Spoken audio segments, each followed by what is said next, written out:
Satara so आम्ही सातारा आणि कुठले हे सातारा आणि यवतेश्वर एक बेस्ट मटन थाळी आणि मटन रेसिपी शोधतोय.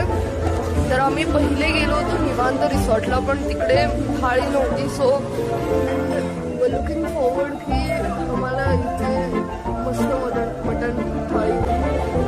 निवांतला गेलो. निवांतला आम्ही मटन थाळी तर मिळाली नाही आम्हाला, पण सर्व्हिस पण एवढी खास नाही वाटते. सो आम्हाला एकाने गारवा सजेस्ट केलं. सो आता गारवामध्ये आलो आणि आता गारवामध्ये आम्ही मटन थाळी बनवणार आहे. तुम्हाला त्याच्यावर स्पेशल रिव्ह्यू देऊ.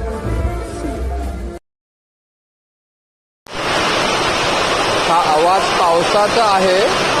अर्णव खुश आहे. This is what we have tested.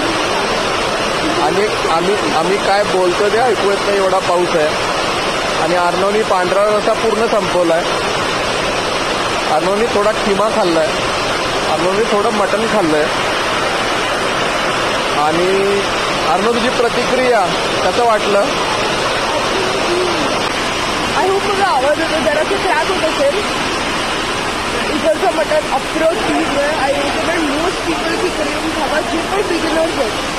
Mutton जे बिगिनिंगला खायचं ते मी इकडे खावा. चरबी जास्त नाही देत, सॉफ्ट पीसेस असतात आणि तेल पण जास्त नाही. नक्की करा.